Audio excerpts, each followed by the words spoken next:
शुरू करते हाँ। उस दो जहान दे पालनहार दा नाम लेके जो सब ते बहुत ही रहमतां और बख्शिशां करने वाला है। अज दा सत्संग शुरू करिए उस तो पहला अज जिन्हां मैंबरां दी वजह दे नाल सानू सारिआं नूं इह सत्संग दा आनंद लैण दा मौका मिलिया है, सत्संग दे विच बैठण दा मौका मिलिया है। सब तो पहला असीं अपनी तरफों और आए हुए सारी संगत की तरफों इन्हां सारे मैंबरां नूं बहुत बहुत बधाई देवांगे, बहुत बहुत मुबारकबाद देवांगे, क्योंकि बड़ी अच्छी कोशिश है इन्हां दी।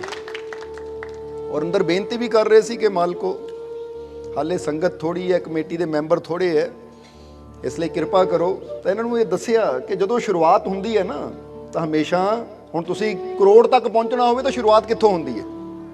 जवाब दिओ सानूं। जे बंदा कहंदा 1 लाख 1 करोड़ 10 करोड़, तो जब भी करोड़ों तक पहुंचना तो शुरुआत हमेशा कित्थों हुंदी है? 1 तो। और 1 कौन है? ओ एक ओंकार, ओ मालिक, ओ परमात्मा, ओ प्रभु, कहते ना सबका मालिक। और जदों 1 नाल रल जावे तो फिर 1 दे मगर सीफरा किन्नियां लगदियां जानियां बंदे नूं भी पता नहीं लगता, क्योंकि फिर सीफरा लगदियां तो फिर ही इंसान की वैल्यू कीमत पैंदी है।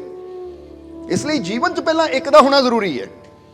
सो 1 दे बारे समझना है अज असीं कि 1 दा साडे जीवन च की रोल है और 1 तो बिना साडी जिंदगी की है।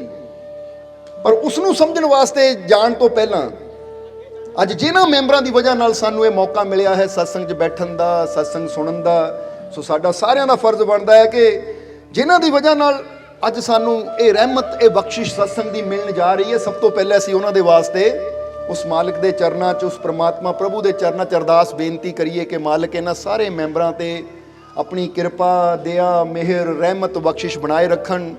इन्हां दे कंमकार च, रोजी रिज़्क च मालिक बरकतां देण और इन्हां नूं ताकत, हिम्मत, हौसला इदां ही दिंदे रहण कि जिद्दां अज सत्संग हो रहे और हर साल ये इसी तरह रल मिल के प्रेम दे नाल सत्संग करवाते रहन और मालिक दीआं रहमतां नूं प्राप्त करते रहन और सानूं भी सारिआं नूं इसी तरह सत्संग सुणन दा मौका मिलता रहे। ये सारी संगत रल के इन्हां वास्ते बेनती करूँ, क्योंकि हमेशा दसीदा है कि जदों संगत रल के बेनती करती है उहदा बड़ा प्रभाव हुंदा है, असर हुंदा है।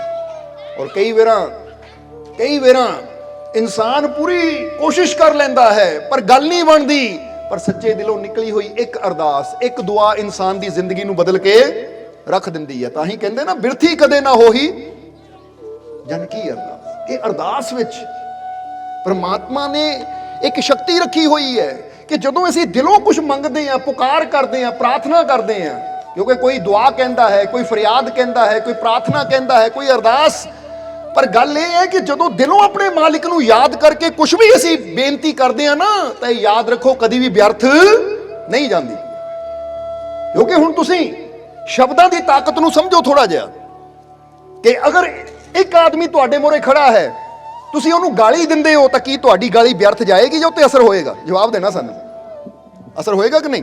तुसीं किसे नूं फर्ज करो कोई सामने खड़ा, तुसीं उहनूं गधा कह दिओ, कुत्ता कह दिओ, बिल्ला कह दिओ, तुहाडा इन्ना कहण दा ही उत्ते असर होना या नहीं? जवाब देना थोड़ा जिहा नाल नाल, क्योंकि फिर पता लगेगा कि तुहाडा ध्यान सत्संग च है। असर होएगा कि नहीं? और जे तुसीं किसी दी तारीफ कर दिओ कि तू कपड़े बड़े सोहणे पाए, अज सोहना बड़ा लगदा आ तेरी चीज़ बड़ी अच्छी है, बड़ी प्यारी है, तो उहदा असर होएगा या नहीं? होएगा ना।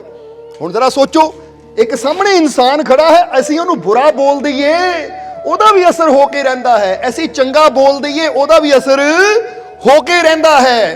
तो जे एक इंसान दे उपर असीं अच्छा बोलदे हां उहदा प्रभाव पैंदा है, बुरा बोलदे हां उहदा प्रभाव पैंदा है, तो जे असीं दिलों अपने रब नूं कोई बेनती करांगे तो उहदा प्रभाव साडे जीवन च क्यों नहीं पैगा? जरा सोच के देखो, क्योंकि जिहड़ी चीज़ दा असर बंदे ते हो सकदा है। हुण बंदा कई बार ही कह दिंदा ना कि पत्थर दिल भी हुंदे है कि लै भी ये बंदा बड़ा पत्थर दिल है, ये बंदा बड़ा बुरा है, पर उन्हां ते भी असर हो जाता है जदों तुसीं कोई शब्द या कोई शब्द बोलदे हो। तो फिर वो परमात्मा तो है ही दरिया दिल, वो तो है ही, इहनूं इदां समझ लो कि वो साडा सब दा पिता है। और जदों बच्चा कुछ दिलों बोलेगा तो यह कदी हो ही नहीं सकता कि पिता उन्होंने पूरा ना करे, उन्होंने मन्ने ना। पर गल कित्थे आ जाती है? गल आ जाती है कि असीं होर सारिआं ते यकीन करते हैं पर अपने पिता ते यानी वो परमात्मा ते वो मालिक ते यकीन करना भुल जाते हैं। ਹੋਰ ਬੰਦਾ ਹਰ ਚੀਜ਼ ਤੇ ਯਕੀਨ ਕਰਦਾ ਹੈ। ਕਦੀ ਤੁਸੀਂ ਵੀ ਦੇਖਣਾ, ਚੈੱਕ ਕਰਨਾ ਆਪਣੇ ਆਪ ਨੂੰ ਕਿ ਤੁਸੀਂ ਕਿਹੜੀਆਂ ਚੀਜ਼ਾਂ ਤੇ ਯਕੀਨ ਕਰਦੇ ਹੋ। ਬੰਦਾ ਮਾੜੀਆਂ ਚੀਜ਼ਾਂ ਤੇ ਯਕੀਨ ਕਰ ਲੈਂਦਾ ਹੈ, ਮਾੜੀਆਂ ਚੀਜ਼ਾਂ ਤੇ ਬੰਦਾ ਯਕੀਨ ਕਰ ਲੈਂਦਾ ਹੈ। ਹੁਣ ਕਈ ਵਾਰ ਹੋਵੇ ਨਾ, ਕਿਸੇ ਘਰ 'ਚ ਬਿੱਲੀ ਰੋਂਦੀ ਹੋਵੇ, ਓਹੋ ਮੇਰੇ ਘਰ 'ਚ ਬਿੱਲੀ ਰੋਂਦੀ ਹੈ, ਬੜੀ ਦੁੱਖ ਦੀ ਗੱਲ ਹੈ, ਕੁਝ ਬੁਰਾ ਹੋਣ ਵਾਲਾ ਹੈ, ਹੁਣ ਉੱਤੇ ਯਕੀਨ ਕਰ ਲਿਆ। ਉਹ ਘਰ ਦੇ ਵਿੱਚ ਸਤਸੰਗ ਦੀ ਆਵਾਜ਼ ਆਉਂਦੀ ਹੈ, ਤੂੰ ਟੀਵੀ ਦੇ ਉੱਪਰ, ਮੋਬਾਈਲ ਦੇ ਉੱਪਰ ਜਾਂ ਆਪਣੇ ਡੈਕ ਦੇ ਉੱਪਰ ਸਤਸੰਗ ਦੀ ਆਵਾਜ਼ ਲਾ। ਜੇ ਸਤਸੰਗ ਦੀ ਆਵਾਜ਼ ਉੱਥੇ 2 ਘੰਟੇ ਵੀ ਆਉਂਦੀ ਹੈ ਤਾਂ 10 ਮਿੰਟ ਬਿੱਲੀ ਨੇ ਰੋ ਲਿਆ ਤਾਂ ਡਰਨ ਦੀ ਲੋੜ ਕੀ ਹੈ? ਸਮਝਦੇ ਹੋ ਕਿ ਨਹੀਂ? ਸਮਝਦੇ ਹੋ? ਕਿਉਂਕਿ ਜਿੱਥੇ ਅੱਛੀ ਆਵਾਜ਼ ਆਉਂਦੀ ਹੈ ਨਾ, ਉੱਥੇ ਵੀ ਬੁਰੀਆਂ ਆਵਾਜ਼ਾਂ ਦੀ ਪਰਵਾਹ ਕਰਨ ਦੀ ਜ਼ਰੂਰਤ ਨਹੀਂ ਹੈ। ਪਰ ਕਈ ਇਨਸਾਨ ਹੁੰਦੇ ਹੈ ਕਿ ਉਹਨਾਂ ਨੇ ਰੱਬ ਦੀ ਬਾਣੀ ਤੇ, ਗੁਰੂਆਂ ਰਹਿਬਰਾਂ ਦੇ ਵਚਨਾਂ ਤੇ, ਫਕੀਰਾਂ ਦੇ ਵਚਨਾਂ ਤੇ ਜਾਂ ਰੱਬ ਦੇ ਨਾਂ ਤੇ ਯਕੀਨ ਨਹੀਂ ਕਰਨਾ। ਜ਼ਰਾ ਸਮਝਣਾ। ਹੁਣ ਅਸੀਂ ਇੱਕੋ ਹੀ ਗੱਲ ਕਹਾਂਗੇ, ਅਗਰ ਤੁਸੀਂ ਘਰ ਦੇ ਬਾਹਰ ਲਿਖ ਦਿੱਤਾ ਨਾ ਕਿ ਐ ਮੇਰੇ ਮਾਲਿਕ ਤੂੰ ਹਰ ਜਗ੍ਹਾ ਮੇਰੀ ਰੱਖਿਆ ਕਰਨੀ ਹੈ, ਜਾਂ ਜਿੱਦਾਂ ਗੁਰੂਆਂ ਨੇ ਕਿਹਾ ਤੂੰ ਮੇਰਾ ਰਾਖਾ ਸਭਨੀ ਥਾਈਂ, ਅਗਰ ਇੱਕ ਲਾਈਨ ਵੀ ਲਿਖ ਦਿੱਤੀ ਤਾਂ ਉਹਨੂੰ ਇੰਨਾ ਯਕੀਨ ਰੱਖੋ ਕਿ ਮੈਂ ਇਹ ਪੂਰੇ ਵਿਸ਼ਵਾਸ ਨਾਲ, ਪੂਰੇ ਯਕੀਨ ਨਾਲ ਲਾਈਨ ਲਿਖੀ ਹੈ ਕਿ ਮੇਰੀ ਰੱਖਿਆ ਕਰਨ ਵਾਲਾ ਮੇਰਾ ਮਾਲਿਕ ਮੇਰੇ ਨਾਲ ਹੈ। ਤਾਂ ਫਿਰ ਘਰ ਦੇ ਬਾਹਰ ਕੋਈ ਪਾਣੀ ਡੋਲੇ, ਕੋਈ ਨਿੰਬੂ ਰੱਖੇ, ਕੋਈ ਮਿਰਚਾਂ ਰੱਖੇ, ਜੋ ਮਰਜ਼ੀ ਕਰੀ ਜਾਵੇ, ਤੁਹਾਨੂੰ ਇੰਨੀ ਕੁ ਵੀ ਚਿੰਤਾ ਕਰਨ ਦੀ ਜ਼ਰੂਰਤ ਨਹੀਂ, ਕਿਉਂਕਿ ਫਿਰ ਉੱਥੇ ਵਿਸ਼ਵਾਸ ਹੋਣਾ ਚਾਹੀਦਾ ਕਿ ਜਿਹਦਾ ਨਾਮ ਲਿਖ ਦਿੱਤਾ ਨਾ ਮੈਂ, ਉਹ ਬਹੁਤ ਬੜਾ ਹੈ, ਤਾਂ ਮਿਰਚ ਨਿੰਬੂ ਬੜੀ ਛੋਟੀ ਜਿਹੀ ਚੀਜ਼ ਹੈ, ਇਹ ਤੋਂ ਮੈਂ ਕੀ ਡਰਨਾ? ਸਮਝ ਆ ਰਹੀ ਕਿ ਨਹੀਂ? ਪਰ ਕਰਦੇ ਕੀ ਐ? ਅਸੀਂ ਲਿਖ ਤਾਂ ਲੈਂਦੇ ਆ, ਬੋਲ ਤਾਂ ਦਿੰਦੇ ਆ ਕਿ ਮੇਰੀ ਰੱਖਿਆ ਕਰਨ ਵਾਲਾ ਮੇਰਾ ਪ੍ਰਭੂ, ਮੇਰਾ ਮਾਲਿਕ ਹਰ ਜਗ੍ਹਾ ਮੇਰੇ ਨਾਲ ਹੈ, ਪਰ ਫਿਰ ਵੀ ਅਸੀਂ ਡਰਦੇ ਰਹਿੰਦੇ ਆ। ਕਿਸੇ ਨੇ ਟੂਣਾ ਕਰ ਦਿੱਤਾ, ਕਿਸੇ ਨੇ ਇਹ ਕਰ ਦਿੱਤਾ, ਕਿਸੇ ਨੇ ਉਹ ਕਰ ਦਿੱਤਾ। ਇਹਦਾ ਮਤਲਬ ਕਹਿੰਦੇ ਬਹੁਤ ਐ ਅਸੀਂ, ਪਰ ਅੰਦਰ ਯਕੀਨ ਸਾਡੇ ਹੈ ਹੀ ਨਹੀਂ। ਇਸ ਲਈ ਇੱਥੇ ਇੱਕ ਗੱਲ ਯਾਦ ਰੱਖਣੀ ਕਿ ਉਹ ਪ੍ਰਮਾਤਮਾ ਸਮਰੱਥ ਹੈ, ਉਹ ਮਾਲਿਕ, ਉਹ ਪ੍ਰਭੂ ਸਭ ਕੁਝ ਕਰਨ ਵਾਸਤੇ ਸਮਰੱਥ ਹੈ। ਉਹ ਨਾਮੁਮਕਿਨ ਨੂੰ ਵੀ ਮੁਮਕਿਨ ਕਰ ਦਿੰਦਾ ਹੈ, ਪਰ ਨਾਮੁਮਕਿਨ ਮੁਮਕਿਨ ਉਦੋਂ ਹੁੰਦਾ ਹੈ ਜਦੋਂ ਅਸੀਂ ਆਪਣੇ ਵਿਸ਼ਵਾਸ ਦੀ ਤਾਰ ਉਹਦੇ ਨਾਲ ਜੋੜਦੇ ਹਾਂ। ਜੇ ਅਸੀਂ ਉੱਤੇ ਯਕੀਨ ਹੀ ਨਾ ਕਰਾਂਗੇ, ਹੁਣ ਤੁਸੀਂ ਫਰਜ਼ ਕਰੋ ਇੱਕ ਪਲੱਗ ਅੰਦਰ ਕਰੰਟ ਜਿੰਨਾ ਮਰਜ਼ੀ ਹੋਵੇ, ਪਰ ਜੇ ਤਾਰ ਹੀ ਨਹੀਂ ਜੁੜੇਗੀ ਤਾਂ ਉਹ ਕਰੰਟ ਤੁਹਾਡੇ ਤੱਕ ਕਿੱਦਾਂ ਪਹੁੰਚੇਗਾ? ਸਮਝ ਆ ਰਹੀ ਕਿ ਨਹੀਂ? ਹੁਣ ਸਮਝ ਲਓ ਸਾਹਮਣੇ ਸਵਿਚ ਲੱਗਾ ਆ, ਜਿਹਦੇ ਪਾਵਰ ਹੈ, ਪਾਵਰ ਸਵਿਚ ਲੱਗਾ ਹੈ। ਹੁਣ ਤੁਸੀਂ ਪੱਖਾ ਚਲਾਣਾ ਹੈ, ਕੂਲਰ ਚਲਾਣਾ ਹੈ, ਏਸੀ ਚਲਾਣਾ ਹੈ, ਹੁਣ ਉੱਥੇ ਤਾਂ ਕਰੰਟ ਪੂਰਾ ਹੈ, ਪਰ ਉਹ ਏਸੀ ਪੱਖਾ ਕਦੋਂ ਚੱਲਣਾ? ਜਦੋਂ ਤੁਹਾਡੇ ਵੱਲੋਂ ਤਾਰ ਪਲੱਗ 'ਚ ਲੱਗੇਗੀ। ਤਾਂ ਜੇ ਹੁਣ ਤਾਰ ਹੀ ਨਾ ਬੰਦਾ ਲਾਵੇ ਔਰ ਬੈਠਾ ਕਹੀ ਜਾਵੇ ਏਸੀ ਨਹੀਂ ਚੱਲਦਾ, ਪੱਖਾ ਨਹੀਂ ਚੱਲਦਾ, ਕਾਹਦੀ ਬਿਜਲੀ? ਕੀ ਫਾਇਦਾ ਬਿਜਲੀ ਦਾ? ਕੀ ਫਾਇਦਾ ਇਲੈਕਟ੍ਰਿਸਿਟੀ ਦਾ? ਕੀ ਫਾਇਦਾ ਬਿਜਲੀ ਘਰ ਹੋਣ ਦਾ ਜੇ ਪੱਖਾ ਹੀ ਨਾ ਚੱਲੇ? ਤਾਂ ਕੋਈ ਕਹਿਣ ਵਾਲਾ ਭਾਈ ਬਿਜਲੀ ਦਾ ਬਹੁਤ ਫਾਇਦਾ, ਪਹਿਲਾਂ ਤੂੰ ਤਾਰ ਤਾਂ ਲਾ, ਕਮੀ ਤੇਰੇ ਵਿੱਚ ਆ, ਤਾਰਾਂ ਤੂੰ ਨਹੀਂ ਜੋੜਦਾ ਤਾਂ ਨੁਕਸ ਤੂੰ ਬਿਜਲੀ 'ਚ ਕੱਢੀ ਜਾਂਦਾ ਹੈ। ਅੱਜ ਬੰਦਾ ਵੀ ਕਹਿੰਦਾ ਹੈ ਕੀ ਹੈ ਰੱਬ? ਕਿੱਥੇ ਹੈ ਰੱਬ? ਕਿੱਥੇ ਹੈ ਪ੍ਰਮਾਤਮਾ? ਜੇ ਰੱਬ ਹੈ ਤਾਂ ਸਾਡੇ ਦੁੱਖ ਕਿਉਂ ਨਹੀਂ ਦੂਰ ਹੁੰਦੇ? ਪ੍ਰਮਾਤਮਾ ਹੈ ਤਾਂ ਸਾਡੇ ਜੀਵਨ 'ਚ ਖੁਸ਼ੀਆਂ ਕਿਉਂ ਨਹੀਂ ਆਉਂਦੀਆਂ? ਉਹ ਪ੍ਰਮਾਤਮਾ ਵੀ ਉਹ ਬੜਾ ਸ਼ਕਤੀਸ਼ਾਲੀ ਹੈ, ਪਰ ਉਹਦੀ ਸ਼ਕਤੀ ਤੇਰੇ ਤੱਕ ਉਦੋਂ ਹੀ ਪਹੁੰਚੇਗੀ ਜਦੋਂ ਤੂੰ ਆਪਣੇ ਵਿਸ਼ਵਾਸ ਔਰ ਪ੍ਰੇਮ ਦੀ ਤਾਰ ਉਹਦੇ ਨਾਲ ਜੋੜੇਗਾ। ਤਾਰਾਂ ਤੈਨੂੰ ਜੋੜਨੀਆਂ ਨਹੀਂ ਆਉਂਦੀਆਂ ਤਾਂ ਨੁਕਸ ਤੂੰ ਰੱਬ ਵਿੱਚ ਕੱਢੀ ਜਾਂਦਾ ਹੈ। ਬੋਲੋ ਸਮਝਦੇ ਹੋ ਕਿ ਨਹੀਂ? ਕਈ ਵਾਰ ਹੁੰਦੇ ਨਾ ਕਿ ਇਦਾਂ ਦੇ, ਜਿਹਦਾ ਇੱਕ ਨੱਥੂ ਲਾਲ ਦੀ ਗੱਲ ਯਾਦ ਆ ਗਈ ਸਾਨੂੰ। ਇੱਕ ਵਾਰ ਨਾ ਨੱਥੂ ਲਾਲ ਡਾਕਟਰ ਦੇ ਕੋਲ ਗਿਆ ਕਿ ਡਾਕਟਰ ਸਾਹਿਬ ਦੇਖਿਓ ਜਰਾ, ਮੇਰੇ ਆ ਪੈਰ ਨੀਲੇ ਨੀਲੇ ਹੋ ਗਏ, ਪ੍ਰੋਬਲਮ ਕੀ ਹੈ? ਦੇਖਿਓ ਜਰਾ। ਤਾਂ ਡਾਕਟਰ ਨੇ ਦੇਖਿਆ, ਡਾਕਟਰ ਕਹਿੰਦਾ ਲੱਗਦਾ ਕਿਸੇ ਜ਼ਹਿਰ ਦਾ ਅਸਰ ਹੈ, ਜਿਹੜਾ ਪੈਰਾਂ ਤੇ ਨੀਲਾ ਨੀਲਾ ਰੰਗ ਚੜਿਆ ਤੇਰੇ, ਲੱਗਦਾ ਜ਼ਹਿਰ ਦਾ ਅਸਰ ਹੈ, ਇਹ ਜ਼ਹਿਰ ਦਾ ਅਸਰ ਲੱਗਦਾ ਹੈ। ਇਸ ਲਈ ਭਾਈ ਮੈਂ ਦਵਾਈ ਦਿੰਦਾ ਆ, ਤਾਂ ਜੇ ਦਵਾਈ ਨਾ ਠੀਕ ਹੋ ਗਿਆ ਤਾਂ ਠੀਕ ਨਹੀਂ ਤਾਂ ਪੈਰ ਕੱਟਣੇ ਪੈਣੇ ਆ। ਜਰਾ ਸਮਝਣਾ ਸਾਰਿਆਂ ਨੇ। ਹੁਣ ਕਹਿੰਦੇ ਹੈ ਕਿ ਨੱਥੂ ਲਾਲ ਬੜਾ ਪਰੇਸ਼ਾਨ ਹੋਇਆ, ਪੈਰ ਕੱਟਣੇ ਪੈਣੇ ਆ। ਹੁਣ ਇਹ ਸਿਰਫ ਸਾਨੂੰ ਗਿਆਨ ਦੇਣ ਵਾਸਤੇ ਕਹਾਣੀ ਸਮਝਾਈ ਗਈ ਹੈ ਕਿ ਡਾਕਟਰ ਨੇ ਦਵਾਈ ਦਿੱਤੀ, ਹਫਤਾ ਤੋਂ ਹਫਤੇ ਖਾਧੇ ਦਵਾਈ, ਪਰ ਹਫਤੇ ਤੋਂ ਹਫਤੇ ਫਿਰ ਆਇਆ, ਕਹਿੰਦਾ ਡਾਕਟਰ ਸਾਹਿਬ ਨੀਲ ਹਾਲੇ ਵੀ ਪੈਰ ਨੀਲੇ ਹੀ ਹੈ, ਦੇਖੋ ਤਾਂ ਕੀ ਗੱਲ ਹੈ, ਕਹਾਣੀ ਕੀ ਹੈ? ਤਾਂ ਡਾਕਟਰ ਨੇ ਕਿਹਾ ਹੁਣ ਤਾਂ ਆਪਰੇਸ਼ਨ ਕਰਨਾ ਹੀ ਪੈਣਾ। ਕਹਿੰਦੇ ਡਾਕਟਰ ਲੈ ਕੇ ਆਪਰੇਸ਼ਨ ਥੀਏਟਰ 'ਚ ਆਪਰੇਸ਼ਨ ਕਰਕੇ ਦੋਨੇ ਪੈਰ ਕੱਟ ਦਿੱਤੇ।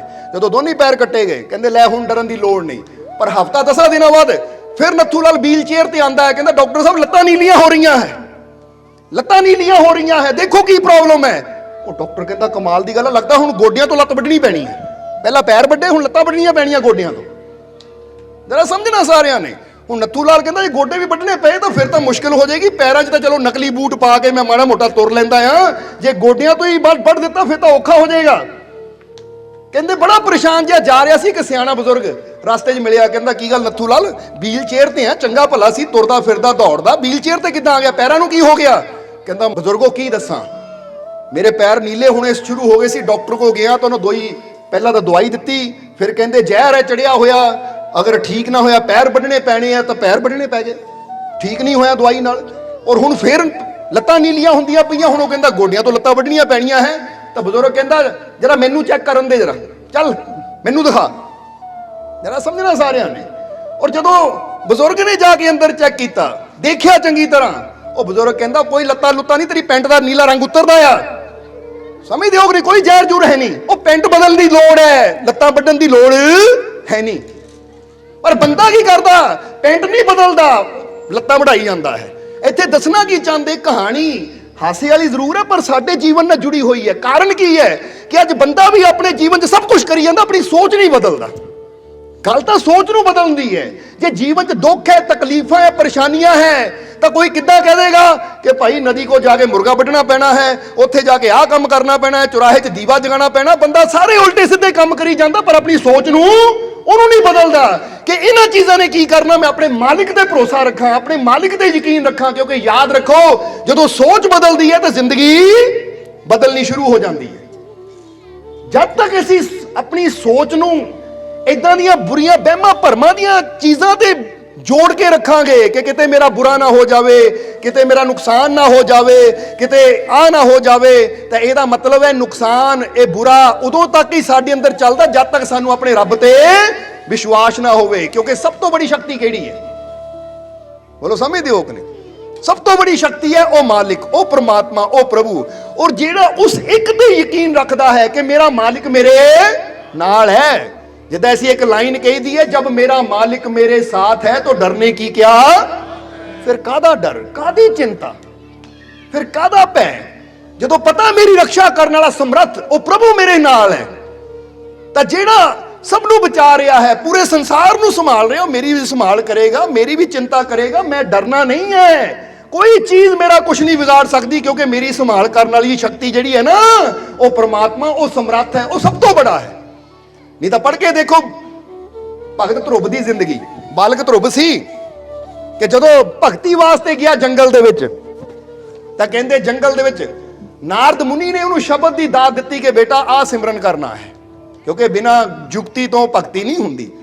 ਸਮਝਦੇ ਹੋ ਕਿ ਨਹੀਂ? ਬੱਚਾ ਸੀ, ਚਲਾ ਗਿਆ ਜੰਗਲ 'ਚ, ਔਰ ਨਾਰਦ ਮੁਨੀ ਮਿਲੇ, ਪੁੱਛਿਆ ਬੇਟਾ ਕਿੱਧਰ ਜਾ ਰਿਹਾ? ਮੈਂ ਜੀ ਹਰੀ ਦੀ ਭਗਤੀ ਕਰਨ ਜਾ ਰਿਹਾ। ਤਾਂ ਕਹਿੰਦੇ ਭਗਤੀ ਕਰਨੀ ਕਿੱਦਾਂ, ਤਰੀਕਾ ਪਤਾ ਕਿ ਨਹੀਂ? ਜਿੱਦਾਂ ਹੁਣ ਕੋਈ ਬੰਦਾ ਤੁਰ ਪਵੇ ਗੋਭੀ ਲੈ ਕੇ, ਪੁੱਛੇ ਬੰਦਾ ਬੱਚੇ ਨੂੰ ਬੇਟਾ ਗੋਭੀ ਲੈ ਕੇ ਕਿੱਥੇ ਜਾ ਰਹੇ? ਮੈਂ ਜੀ ਗੋਭੀ ਦੀ ਸਬਜ਼ੀ ਬਣਾਉਣ ਜਾ ਰਿਹਾ। ਭਾਈ ਬਣਾਣੀ ਵੀ ਆਂਦੀ ਹੈ? ਨਹੀਂ, ਬਣਾਈ ਤਾਂ ਹੈ ਨਹੀਂ ਕਦੀ, ਪਤਾ ਤਾਂ ਹੈ ਨਹੀਂ। ਵੀ ਤਾਂ ਸਿਰਫ ਗੋਭੀ ਲੈਣ ਨਾਲ ਹੀ ਉਹ ਗੋਭੀ ਦੀ ਸਬਜ਼ੀ ਨਹੀਂ ਬਣ ਜਾਂਦੀ, ਉਹਦੀ ਵੀ ਇੱਕ ਕਲਾ ਹੁੰਦੀ ਹੈ। ਬੋਲੋ, ਹੁੰਦੀ ਹੈ ਕਿ ਨਹੀਂ? ਹੁਣ ਜਿਨ੍ਹਾਂ ਨੇ ਸਬਜ਼ੀ ਬਣਾਉਂਦੇ, ਦਾਲ ਬਣਾਉਂਦੇ, ਉਹਨਾਂ ਨੂੰ ਪਤਾ ਹੈ ਕਿ ਤੁਸੀਂ ਕਿਸੇ ਅਣਜਾਣ ਨੂੰ ਨਾ ਕਿਲੋ ਦਾਲ ਲੈ ਕੇ ਦੇ ਦਿਓ, ਸਾਰਾ ਸਮਾਨ ਲੈ ਕੇ ਦੇ ਦਿਓ ਕਿ ਲੈ ਵੀ ਬਣਾ, ਜਿਹਨਾਂ ਕਦੀ ਬਣਾਈ ਨਾ ਹੋਵੇ ਉਹਦਾ ਦਿਮਾਗ ਖਰਾਬ ਹੋਏ ਨਾ, ਬਣਾਣੀ ਕਿੱਦਾਂ ਹੈ, ਕਰਨਾ ਕੀ ਹੈ। ਇਸ ਲਈ ਹਰ ਚੀਜ਼ ਦੀ ਇੱਕ ਕਲਾ ਹੁੰਦੀ ਹੈ, ਹਰ ਚੀਜ਼ ਦਾ ਇੱਕ ਤਰੀਕਾ ਹੁੰਦਾ ਹੈ। ਸਮਝਦੇ ਹੋ ਕਿ ਨਹੀਂ? ਤੁਹਾਡੀ ਘਰ ਦੇ ਵਿੱਚ ਇੱਕ ਟੂਟੀ ਖਰਾਬ ਹੋ ਜਾਵੇ, ਤੁਸੀਂ ਆਪ ਨਹੀਂ ਠੀਕ ਕਰ ਪਾਉਂਦੇ, ਕਿਉਂਕਿ ਤੁਹਾਨੂੰ ਪਤਾ ਹੈ ਪਲੰਬਰ ਨੂੰ ਬੁਲਾਣਾ ਹੀ ਪੈਣਾ, ਉਹਨੂੰ ਕਲਾ ਹੈ। ਫੇਰ ਹੀ ਉਹਨੂੰ ਪਤਾ ਹੈ ਕਿ ਇਹ ਕਿੱਦਾਂ ਠੀਕ ਹੋਣੀ ਹੈ, ਖਰਾਬੀ ਕੀ ਹੋ ਸਕਦੀ ਹੈ, ਉਹਨੂੰ ਠੀਕ ਕਿੱਦਾਂ ਕੀਤਾ ਜਾ ਸਕਦਾ ਹੈ, ਫਿਰ ਉਹ ਠੀਕ ਕਰਦਾ ਹੈ। ਤੁਹਾਡੇ ਘਰ 'ਚ ਗੈਸ ਨੂੰ ਕੋਈ ਪ੍ਰੋਬਲਮ ਆ ਜਾਵੇ, ਬਿਜਲੀ ਨੂੰ ਕੋਈ ਪ੍ਰੋਬਲਮ ਆ ਜਾਵੇ, ਤੁਸੀਂ ਆਪ ਨਹੀਂ ਕਰਦੇ, ਤੁਸੀਂ ਬਿਜਲੀ ਵਾਲੇ ਨੂੰ ਬੁਲਾਉਂਦੇ ਹੋ ਜਾਂ ਗੈਸ ਵਾਲੇ ਨੂੰ ਬੁਲਾਉਂਦੇ ਹੋ। ਬੋਲੋ, ਇਦਾਂ ਹੁੰਦੀ ਹੈ ਕਿ ਨਹੀਂ? ਹੁਣ ਜ਼ਰਾ ਗੌਰ ਕਰਨਾ, ਆ ਜਿਹੜੀਆਂ ਬਾਹਰਲੀਆਂ ਚੀਜ਼ਾਂ ਨਾ ਛੋਟੀਆਂ ਛੋਟੀਆਂ, ਬੰਦਾ ਕਹਿੰਦਾ ਲੱਕੜ ਦੇ ਵਿੱਚ ਪ੍ਰੋਬਲਮ ਆ ਗਈ, ਕਾਰਪੇਂਟਰ ਨੂੰ ਬੁਲਾਓ, ਜਾਂ ਕਿਤੇ ਬਾਥਰੂਮ 'ਚ ਪ੍ਰੋਬਲਮ ਆ ਗਈ, ਪਲੰਬਰ ਨੂੰ ਬੁਲਾਓ, ਜਾਂ ਕਿਤੇ ਹੋਰ ਪ੍ਰੋਬਲਮ ਆ ਗਈ, ਕੋਈ ਛੱਤ ਨੂੰ ਤਰੇੜ ਆ ਗਈ, ਮਿਸਤਰੀ ਨੂੰ ਬੁਲਾਓ, ਕਿਉਂਕਿ ਪਤਾ ਹੈ ਕਿ ਜਿਹਨੂੰ ਇਹ ਕਲਾ ਹੈ ਉਹੀ ਇਹਨੂੰ ਠੀਕ ਵੀ ਕਰ ਸਕਦਾ। ਜੇ ਮੈਂ ਕੀਤੀ ਤਾਂ ਪ੍ਰੋਬਲਮ ਵੱਧ ਜਾਣੀ ਹੈ। ਸਮਝਦੇ ਹੋ ਕਿ ਨਹੀਂ? ਤਾਂ ਹੁਣ ਜ਼ਰਾ ਸੋਚੋ, ਜੇ ਤੁਹਾਡੇ ਹਾਰਟ ਨੂੰ ਕੋਈ ਪ੍ਰੋਬਲਮ ਹੈ, ਜੇ ਤੁਹਾਡੇ ਹਾਰਟ ਨੂੰ ਕੋਈ ਪ੍ਰੋਬਲਮ ਹੈ, ਗੁਰਦਿਆਂ ਨੂੰ ਕੋਈ ਪ੍ਰੋਬਲਮ ਹੈ, ਬੰਦਾ ਇਹ ਥੋੜੀ ਕਹਿੰਦਾ ਆਪ ਹੀ ਚੀਰਾ ਦੇ ਕੇ ਮੈਂ ਆਪਰੇਸ਼ਨ ਕਰ ਲੈਣਾ। ਬੰਦਾ ਕਹਿੰਦਾ ਕਿਸੇ ਅੱਛੇ ਡਾਕਟਰ ਕੋਲ ਜਾਓ ਜਿਹਨੂੰ ਕਲਾ ਹੈ ਠੀਕ ਕਰਨ ਦੀ। ਇਸੇ ਤਰ੍ਹਾਂ ਜੀਵਨ ਦੇ ਵਿੱਚ ਜਿਸ ਤਰ੍ਹਾਂ ਹਰ ਚੀਜ਼ ਨੂੰ ਠੀਕ ਕਰਨ ਵਾਲੇ ਜਾਣਕਾਰ ਦੀ ਜ਼ਰੂਰਤ ਹੁੰਦੀ ਹੈ, ਜਦੋਂ ਅਸੀਂ ਰੱਬ ਦੀਆਂ ਰਹਿਮਤਾਂ ਦੀ ਤਰਫ ਜਾਣਾ ਹੋਵੇ ਨਾ, ਉਹ ਪ੍ਰਭੂ ਦੀ ਤਰਫ ਜਾਣਾ ਹੋਵੇ, ਤਾਂ ਉੱਥੇ ਵੀ ਸਾਨੂੰ ਉਸ ਗੁਰੂ ਦੀ, ਉਸ ਫਕੀਰ ਦੀ, ਉਸ ਸਾਥੀ ਦੀ ਜ਼ਰੂਰਤ ਹੁੰਦੀ ਹੈ ਜਿਹੜਾ ਉਹਦੀਆਂ ਰਹਿਮਤਾਂ ਨੂੰ ਜਾਣਦਾ ਹੋਵੇ ਔਰ ਸਾਨੂੰ ਵੀ ਉਹਦੇ ਬਾਰੇ ਸਮਝਾ ਸਕੇ ਔਰ ਸਾਨੂੰ ਉਹਦੇ ਨਾਲ ਜੋੜ ਸਕੇ। ਸਾਡੇ ਕਨੈਕਸ਼ਨ ਨੂੰ ਜਿਹੜਾ ਟੁੱਟਿਆ ਹੋਇਆ ਨਾ ਉਹਨੂੰ ਠੀਕ ਕਰੇ। ਜਿੱਦਾਂ ਬਿਜਲੀ ਵਾਲਾ ਦੇਖਦਾ ਕਨੈਕਸ਼ਨ ਟੁੱਟ ਗਿਆ, ਆਂਦਾ ਹੈ, ਤਾਰਾਂ ਜੋੜ ਦਿੰਦਾ ਤਾਂ ਕਰੰਟ ਆਣਾ ਸ਼ੁਰੂ ਹੋ ਜਾਂਦਾ ਹੈ। ਸਮਝਦੇ ਹੋ ਕਿ ਨਹੀਂ?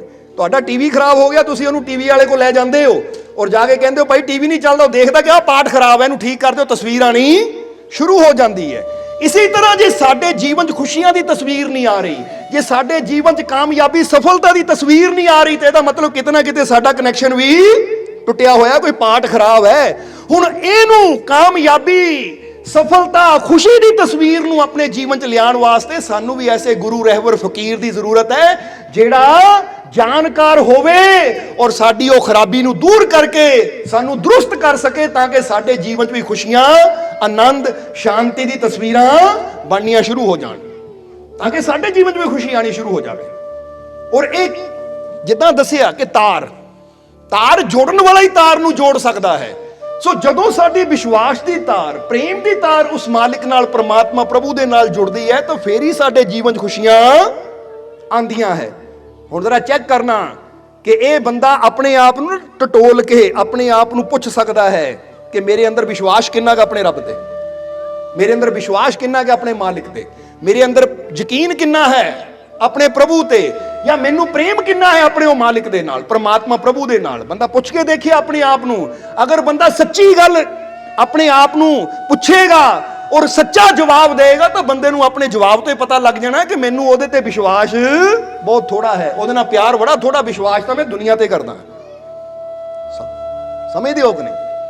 ਇਸ ਲਈ ਇੱਥੇ ਸਮਝਣਾ, ਅਸੀਂ ਇਹੀ ਚੀਜ਼ ਦੱਸਣੀ ਚਾਹੁੰਦੇ ਹਾਂ ਕਿ ਪ੍ਰਮਾਤਮਾ ਸਰਵ ਸ਼ਕਤੀਸ਼ਾਲੀ ਹੈ, ਉਹਦੇ ਘਰ 'ਚ ਕੋਈ ਕਮੀ ਨਹੀਂ ਹੈ, ਉਹਦੇ ਘਰ 'ਚ ਸਭ ਕੁਝ ਹੈ, ਪਰ ਸਾਡੀ ਤਾਰ ਹੀ ਕਿਤੇ ਨਾ ਕਿਤੇ ਲੂਜ਼ ਹੈ, ਟੁੱਟੀ ਹੋਈ ਹੈ। ਤਾਂ ਹੀ ਤਾਂ ਉਹਦੀਆਂ ਰਹਿਮਤਾਂ ਦਾ ਕਰੰਟ ਸਾਡੇ ਜੀਵਨ ਤੱਕ ਨਹੀਂ ਪਹੁੰਚਦਾ, ਤਾਂ ਹੀ ਤਾਂ ਉਹਦੀਆਂ ਰਹਿਮਤਾਂ ਸਾਡੇ ਤੱਕ ਨਹੀਂ ਪਹੁੰਚਦੀਆਂ।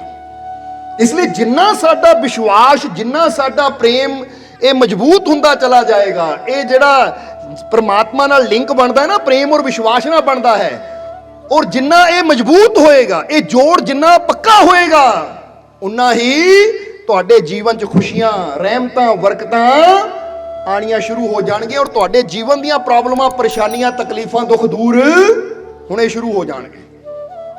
ਔਰ ਫਿਰ ਅਸੀਂ ਦੱਸਿਆ ਕਿ ਗੱਲ ਤਾਂ ਇੱਕ ਦੀ ਹੈ, ਕਿਉਂਕਿ ਇੱਕ ਦਾ ਜੀਵਨ 'ਚ ਬੜਾ ਰੋਲ ਹੈ, ਔਰ ਇੱਕ ਜਿਹਦੀ ਤਰਫ ਇਸ਼ਾਰਾ ਹੁੰਦਾ ਕਿ ਇੱਕੋ ਹੀ ਉਹ ਮਾਲਿਕ, ਇੱਕੋ ਹੀ ਉਹ ਪ੍ਰਮਾਤਮਾ। ਅਗਰ ਉਹ ਇੱਕ ਸਾਡੇ ਜੀਵਨ 'ਚ ਹੈ ਤਾਂ ਫਿਰ ਸਭ ਕੁਝ ਹੀ ਹੈ, ਔਰ ਅਗਰ ਉਹ ਸਾਡੇ ਜੀਵਨ 'ਚ ਨਹੀਂ ਹੈ ਤਾਂ ਫਿਰ ਸਮਝ ਲਓ ਕੁਝ ਵੀ ਨਹੀਂ ਹੈ। ਇੱਕ ਬੜੀ ਪਿਆਰੀ ਕਹਾਣੀ ਹੈ, ਸਾਨੂੰ ਬੜੀ ਪਿਆਰੀ ਲੱਗਦੀ ਹੈ, ਇੱਥੇ ਵੀ ਸੁਣਾਉਣਾ ਚਾਹਾਂਗੇ। ਗੱਲ ਇੱਕ ਦੀ ਚੱਲੀ ਹੈ ਕਿ ਇੱਕ ਨਾ ਬਹੁਤ ਗਰੀਬ ਬੰਦਾ ਸੀ, ਬਹੁਤ ਗਰੀਬ ਬੰਦਾ ਸੀ, ਔਰ ਗਰੀਬੀ ਦੇ ਕਾਰਨ ਕਈ ਦਿਨ ਭੁੱਖੇ ਵੀ ਗੁਜ਼ਰ ਜਾਂਦੇ ਸੀ, ਔਰ ਇੱਕ ਲੱਤ ਤੋਂ ਲੰਗੜਾ ਹੋਣ ਦੇ ਕਾਰਨ ਉਹ ਵਿਚਾਰਾ ਕਿਤੇ ਦਿਹਾੜੀ ਵੀ ਚੰਗੀ ਤਰ੍ਹਾਂ ਨਹੀਂ ਕਰ ਪਾਉਂਦਾ ਸੀ। ਯਾਨੀ ਗਰੀਬੀ ਵੀ ਸੀ ਔਰ ਲੱਤ ਤੋਂ ਲੰਗੜਾ ਵੀ ਸੀ। ਇੱਕ ਲੱਤ ਨਾ ਹੋਣ ਕਰਕੇ ਕੋਈ ਉਹਨੂੰ ਭਾਰਾ ਕੰਮ ਵੀ ਨਹੀਂ ਦਿੰਦਾ ਸੀ, ਤਰਸ ਖਾ ਕੇ ਕਿ ਭਾਈ ਤੂੰ ਭਾਰਾ ਕੰਮ ਕੀ ਕਰਨਾ, ਦਿਹਾੜੀ ਕੀ ਕਰਨੀ ਹੈ, ਤੂੰ ਆਪਣੇ ਪੈਰਾਂ ਤੇ ਤਾਂ ਚੰਗੀ ਤਰ੍ਹਾਂ ਖੜਾ ਨਹੀਂ ਹੋ ਸਕਦਾ। ਸੋ ਉਹਦੀ ਜ਼ਿੰਦਗੀ 'ਚ ਇਦਾਂ ਦੇ ਹਾਲਾਤ ਸੀ ਕਿ ਭੀਖ ਮੰਗਣਾ ਉਹਨੂੰ ਮਨਜ਼ੂਰ ਨਹੀਂ ਸੀ ਕਿ ਕਿਸੇ ਨੂੰ ਮੰਗ ਕੇ ਖਾਵਾਂ। ਇਹ ਤਾਂ ਕਈ ਹੁੰਦੇ ਨਾ ਕਿ ਉਹਨਾਂ ਦੀ ਲੱਤ ਨਾ ਹੋਵੇ, ਕੋਈ ਅੰਗ ਨਾ ਹੋਵੇ, ਤਾਂ ਉਹਦੇ ਸਹਾਰੇ ਉਹ ਲੋਕਾਂ ਨੂੰ ਕਹਿ ਕੇ ਕਿ ਮੈਂ ਲੰਗੜਾ ਹਾਂ, ਲਾਚਾਰ ਹਾਂ, ਮੈਂ ਕੰਮ ਨਹੀਂ ਕਰ ਸਕਦਾ, ਰੱਬ ਦੇ ਨਾਂ ਤੇ ਦੇ ਦਿਓ। ਪਰ ਉਹ ਇੰਨਾ ਆਪਣੇ ਆਪ ਨੂੰ, ਜਿੱਦਾਂ ਕਹਿ ਲਓ ਨਾ, ਕਈ ਬੰਦੇ ਇੰਨੇ ਹੁੰਦੇ ਐ ਕਿ ਉਹ ਮਰਨਾ ਪਸੰਦ ਕਰ ਲੈਂਦੇ ਪਰ ਕਿਸੇ ਅੱਗੇ ਹੱਥ ਅੱਡਣਾ ਪਸੰਦ ਨਹੀਂ ਕਰਦੇ। ਇੰਨਾ ਉਹਨਾਂ ਨੂੰ ਆਪਣੇ ਆਪ ਨਾਲ ਇੱਕ ਹੁੰਦਾ ਹੈ, ਖੁਦਾਰੀ ਹੁੰਦੀ ਹੈ ਇੱਕ ਇਨਸਾਨ ਦੇ ਅੰਦਰ। ਹੁਣ ਉਹ ਵੀ ਇਦਾਂ ਦਾ ਹੀ ਸੀ। ਉਹਨੇ ਰੱਬ ਨੂੰ ਬੇਨਤੀ ਕੀਤੀ ਕਿ ਐ ਪ੍ਰਮਾਤਮਾ, ਮੰਗਣਾ ਮੈਨੂੰ ਪਸੰਦ ਨਹੀਂ ਕਿ ਦੁਨੀਆ ਤੋਂ ਮੰਗਾਂ, ਔਰ ਸਰੀਰਕ ਤੌਰ ਤੇ ਮੈਂ ਲਾਚਾਰ ਹਾਂ, ਅਪਾਹਿਜ ਹਾਂ, ਦਿਹਾੜੀ ਮੈਨੂੰ ਕੋਈ ਦਿੰਦਾ ਨਹੀਂ, ਦੁਨੀਆ ਕੋਲੋਂ ਮੈਂ ਮੰਗਣਾ ਨਹੀਂ ਚਾਹੁੰਦਾ, ਪਰ ਤੇਰੇ ਕੋਲੋਂ ਮੰਗਦਿਆਂ ਕਾਹਦਾ ਸ਼ਰਮ ਪੜਦਾ, ਤੇ ਕੋ ਮੰਗਦਿਆਂ ਕਾਹਦੀ ਸ਼ਰਮ। ਇਸ ਲਈ ਐ ਮੇਰੇ ਮਾਲਿਕ, ਤੂੰ ਮੇਰੇ ਰਿਜ਼ਕ ਦਾ ਕੋਈ ਪ੍ਰਬੰਧ ਕਰ ਦੇ, ਮੇਰੇ ਰਿਜ਼ਕ ਦਾ ਕੋਈ ਪ੍ਰਬੰਧ ਕਰ ਦੇ। ਔਰ ਇੱਕ ਗੱਲ ਹਮੇਸ਼ਾ ਯਾਦ ਰੱਖਣਾ, ਇਨਸਾਨ ਵੀ ਜੀਵਨ 'ਚ ਨਾ ਬੜੀ ਚਿੰਤਾ ਕਰਦਾ ਹੈ, ਬੜੀ ਟੈਨਸ਼ਨ ਲੈਂਦਾ ਹੈ, ਮੇਰਾ ਕੀ ਬਣੇਗਾ, ਮੇਰੇ ਰਿਜ਼ਕ ਦਾ ਕੀ ਬਣੇਗਾ, ਮੇਰੇ ਬੱਚਿਆਂ ਦਾ ਕੀ ਬਣੇਗਾ। ਹੁਣ ਜ਼ਰਾ ਸਮਝਣਾ ਸਾਰਿਆਂ ਨੇ, ਇਹ ਕਹਾਣੀ ਨੂੰ ਪੂਰਾ ਕਰੀਏ, ਉਸ ਤੋਂ ਬਾਅਦ ਇਹ ਦੱਸਾਂਗੇ ਕਿ ਬੰਦੇ ਨੂੰ ਇਹ ਚਿੰਤਾਵਾਂ, ਇਹ ਡਰ, ਇਹ ਫਿਕਰਾਂ ਕਿੱਦਾਂ ਖਤਮ ਕਰਦੀਆਂ ਹੈ। ਥੋੜਾ ਜਿਹਾ ਪਹਿਲਾਂ ਇਸ ਕਹਾਣੀ ਨੂੰ ਸਮਝ ਲਈਏ ਕਿ ਉਹ ਪ੍ਰਮਾਤਮਾ ਨੂੰ ਕਹਿਣ ਲੱਗਾ, ਹੇ ਪ੍ਰਮਾਤਮਾ, ਹੇ ਪ੍ਰਭੂ, ਦੁਨੀਆ ਕੋਲੋਂ ਮੈਂ ਮੰਗਣਾ ਨਹੀਂ, ਪਰ ਤੇਤੋਂ ਮੰਗਦਿਆਂ ਸੰਗਣਾ ਨਹੀਂ, ਇਸ ਲਈ ਮੇਰੇ ਰਿਜ਼ਕ ਦਾ ਪ੍ਰਬੰਧ ਕਰ ਦੇ ਤਾਂ ਕਿ ਮੈਨੂੰ ਕਿਸੇ ਕੇ ਹੱਥ ਨਾ ਅੱਡਣਾ ਪਵੇ। ਹੁਣ ਜਦੋਂ ਉਹਨੇ ਬੇਨਤੀ ਕੀਤੀ ਆਪਣੇ ਮਾਲਿਕ ਦੇ ਅੱਗੇ, ਪ੍ਰਮਾਤਮਾ ਪ੍ਰਭੂ ਦੇ ਅੱਗੇ, ਤਾਂ ਕੀ ਹੋਇਆ? ਉਹਦੀ ਕੱਖਾਂ ਦੀ ਕੁੱਲੀ ਹੁੰਦੀ ਸੀ, ਅਗਲਾ ਦਿਨ ਰਾਤ ਨੂੰ ਉਹਨਾਂ ਬੇਨਤੀ ਕੀਤੀ, ਅਗਲਾ ਦਿਨ ਚੜ੍ਹਿਆ ਤਾਂ ਸਵੇਰੇ ਹੀ ਉਹਦੇ ਦਰਵਾਜ਼ੇ ਤੇ ਦਸਤਕ ਹੋਈ। ਜਦੋਂ ਦਸਤਕ ਹੋਈ ਤਾਂ ਦਰਵਾਜ਼ਾ ਖੁੱਲਿਆ। ਦਰਵਾਜ਼ਾ ਖੋਲਿਆ ਤਾਂ ਕੀ ਦੇਖਿਆ? ਬਾਹਰ ਇੱਕ ਫਕੀਰ ਖੜਾ ਹੈ। ਬਾਹਰ ਇੱਕ ਫਕੀਰ ਖੜਾ ਹੈ, ਕਿਉਂਕਿ ਯਾਦ ਰੱਬ ਨੂੰ ਕੀਤਾ ਸੀ, ਪਰ ਪਹੁੰਚੇ ਫਕੀਰ। ਕਿਉਂਕਿ ਇਹ ਗੱਲ ਹਮੇਸ਼ਾ ਯਾਦ ਰੱਖੋ ਕਿ ਰੱਬ ਨੇ ਵੀ ਜਦੋਂ ਆਪਣੀ ਰਹਿਮਤ, ਆਪਣੀ ਬਖਸ਼ਿਸ਼, ਆਪਣੀ ਕਿਰਪਾ ਪੁਜਾਣੀ ਹੁੰਦੀ ਹੈ ਨਾ, ਉਹ ਆਪ ਨਹੀਂ ਆਂਦਾ, ਆਪਣੇ ਪਿਆਰਿਆਂ ਨੂੰ ਭੇਜਦਾ ਹੈ। ਹੁਣ ਤੁਸੀਂ ਕਈ ਵਾਰ ਐਪਲੀਕੇਸ਼ਨ ਲਿਖਦੇ ਹੋ ਰਾਸ਼ਟਰਪਤੀ ਨੂੰ, ਜਾਂ ਐਪਲੀਕੇਸ਼ਨ ਲਿਖਦੇ ਹੋ ਆਪਣੇ ਪਿੰਡ ਦੇ ਐਮਐਲਏ ਨੂੰ ਜਾਂ ਕਿਸੇ ਮੰਤਰੀ ਨੂੰ, ਤਾਂ ਉਹ ਆਪ ਥੋੜੀ ਆਂਦਾ ਠੀਕ ਕਰਨ ਵਾਸਤੇ। ਉਹ ਫੋਨ ਹੀ ਕਰਦਾ ਕਿ ਜਾਓ ਭਾਈ ਆਹ ਮਸਲਾ ਹੱਲ ਕਰਕੇ ਆਓ। ਹੁੰਦਾ ਕਿ ਨਹੀਂ? ਉਹ ਆਪ ਥੋੜੀ ਜਾਂਦਾ ਹੈ। ਇਸੇ ਤਰ੍ਹਾਂ ਪਤਾ ਹੈ ਕਿ ਉਹਦੇ ਬੰਦੇ ਆ ਗਏ ਆ, ਤੇ ਇਹਦਾ ਮਤਲਬ ਮੇਰੀ ਆਵਾਜ਼ ਉਹਦੇ ਤੱਕ ਪਹੁੰਚ ਗਈ ਹੈ, ਤਾਂ ਉਹਦੇ ਮੈਂਬਰ ਆ ਗਏ ਆ, ਹੁਣ ਮੇਰੀ ਮਸਲਾ ਵੀ ਹੱਲ ਹੋ ਜਾਏਗਾ। ਹੁਣ ਫਕੀਰ, ਗੁਰੂ ਰਹਿਬਰ ਇਹੀ ਤਾਂ ਹੈ ਜਿਹੜੇ ਰੱਬ ਦੀਆਂ ਰਹਿਮਤਾਂ ਨੂੰ, ਰੱਬ ਦੇ ਸੁਨੇਹਿਆਂ ਨੂੰ, ਰੱਬ ਦੇ ਸੰਦੇਸ਼ਾਂ ਨੂੰ ਸਾਡੇ ਤੱਕ ਲੈ ਕੇ ਆਉਂਦੇ। ਤਾਂ ਹੀ ਤਾਂ ਜਰਾ ਗੌਰ ਕਰਨਾ, ਰੱਬ ਦੇ ਪਿਆਰਿਆਂ ਨੂੰ ਪੈਗੰਬਰ ਵੀ ਕਿਹਾ ਜਾਂਦਾ ਹੈ। ਪੈਗੰਬਰ ਸਮਝਦੇ ਹੋ ਕਿ ਨਹੀਂ? ਪੈਗੰਬਰ ਦਾ ਮਤਲਬ ਇਹ ਹੈ ਪੈਗਾਮ ਦੇਣ ਵਾਲਾ। ਪੈਗਾਮ ਦਾ ਮਤਲਬ ਸਮਝਦੇ ਹੋ ਨਾ? ਜੋ ਰੱਬ ਦਾ ਪੈਗਾਮ ਹੈ, ਰੱਬ ਦਾ ਸੁਨੇਹਾ ਹੈ, ਰੱਬ ਦੀ ਆਵਾਜ਼ ਹੈ। ਕਿਉਂਕਿ ਪਤਾ ਹੈ ਕਿ ਰੱਬ ਦੀ ਆਵਾਜ਼ ਸਿੱਧੀ ਬੰਦਾ ਸੁਣ ਸਕੇ, ਬੰਦੇ ਕੋਲ ਇੰਨੀ ਤਾਕਤ ਨਹੀਂ ਹੈ, ਉਹ ਕੰਨ ਨਹੀਂ ਹੈ ਹਾਲੇ। ਕਿਉਂਕਿ ਹਾਲੇ ਤੱਕ ਆਹੀ ਕੰਨਾਂ ਨਾਲ ਬੰਦਾ ਸੁਣਦਾ ਹੈ ਜਿਹਦੇ ਨਾਲ ਦੁਨੀਆ ਦੀਆਂ ਗੱਲਾਂ ਹੀ ਸੁਣਦੀਆਂ ਹੈ।